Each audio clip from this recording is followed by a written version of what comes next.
Hello food lovers, today kitchen network recipe వచ్చేసి egg kurma.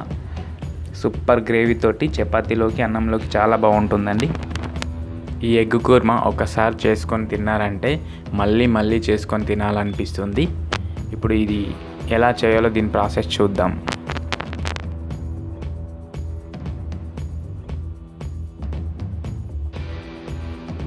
ఈ విధంగా మిక్సీలో వేసి పేస్ట్ చేసుకోవాలి. టమాటా పేస్ట్, ఉల్లిపాయ వెల్లుల్లి పేస్ట్, జీడిపప్పు బాదం, కోకోనట్ పేస్ట్. ఇప్పుడు మనం ఒక ప్యాన్లో కొద్దిగా ఆయిల్ పోసుకొని కొద్దిగా పసుపు, కొంచెం కారం పొడి వేసి మనం ఉడికించుకున్న 3 ఎగ్స్ ఫ్రై చేసుకోవాలి. ఇలా గుడ్లు వేయించుకోవడం ద్వారా కొంచెం టేస్ట్గా వస్తుందండి. ఇది మీ ఆప్షన్, వీలైతే వేయించుకోండి, లేకుంటే లేదు.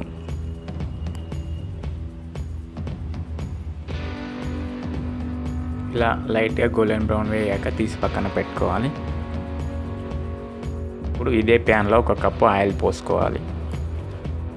ఆయిల్ హీట్ ఎక్కాక పోపులోకి జీలకర్ర, కరివేపాకు వేసుకోవాలి. ఇప్పుడు 1/2 టీ స్పూన్ అల్లం వెల్లుల్లి పేస్ట్ వేసుకోవాలి. ఈ అల్లం వెల్లుల్లి పేస్ట్ని కొద్దిసేపు ఫ్రై చేయాలి. ఇప్పుడు మనం ఇందులోకి ఫస్ట్ యాడ్ చేసుకోవాల్సిన ఇంగ్రీడియంట్ వచ్చేసి ఉల్లిపాయ వెల్లుల్లి పేస్ట్ చేసుకున్నాం కదా, దాన్ని ఇందులో వేసి పచ్చివాసన పోయి ఆయిల్ పైకి తేలేంత వరకు ఫ్రై చేయాలి. ఒక 2 మిర్చీలు కట్ చేయకుండా అలానే వేసుకున్నాను నేను. ఇప్పుడు చిటికెడు పసుపు, 1 స్పూన్ కారం పొడి, 1 స్పూన్ ధనియాల పొడి వేసుకొని కొద్దిసేపు ఫ్రై చేయాలి. మనం వేసే పేస్ట్లన్నీ పచ్చివాసన పోయి ఆయిల్ పైకి తేలేంత వరకు ఫ్రై చేయాలి, అప్పుడే టేస్టీగా ఉంటుంది. చూడండి, ఈ విధంగా ఫ్రై అయిన తర్వాత టమాటా పేస్ట్ యాడ్ చేసుకోవాలి. ఈ టమాటా పేస్ట్ కూడా పూర్తిగా పచ్చి వాసన పోయేంత వరకు ఫ్రై చేసుకోవాలి, ఆయిల్ పైకి తేలాలి.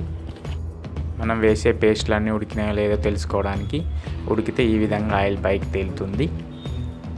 ఇప్పుడు మనం జీడిపప్పు, బాదం పప్పు, కోకోనట్ పేస్ట్ని యాడ్ చేసుకొని దీన్ని కూడా పచ్చివాసన పోయేంత వరకు వేయించాలి.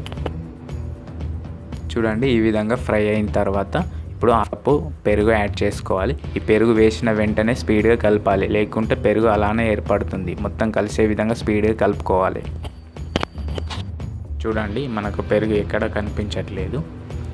ఈ విధంగా ఫ్రై అయిన తర్వాత 1 టీ స్పూన్ లేదా మీ టేస్ట్కి తగ్గట్టు సాల్ట్ యాడ్ చేసుకోండి. మనం ఇంతకుముందే ఉడికించి ఫ్రై చేసుకొని పక్కన పెట్టుకున్న ఎగ్స్ని ఇందులో వేసి కలుపుకోవాలి. ఇప్పుడు దీనిలో మనం 1/2 గ్లాస్ లేదా అంతకంటే తక్కువనే వాటర్ యాడ్ చేసుకోవాలి. మనం ఇప్పుడు కలుపుకొని మూత పెట్టి ఒక 5 నిమిషాలు లేదా 10 నిమిషాలు ఉడికించాలి. ఈ విధంగా ఆయిల్ పైకి తేలిన తర్వాత 1/2 టీ స్పూన్ గరం మసాలా, సన్నగా తరిగిన కొత్తిమీర వేసి దించేసుకోవాలి. అంతే, సూపర్ టేస్టీగా ఉండే ఎగ్ కుర్మా రెడీ అయిపోయింది.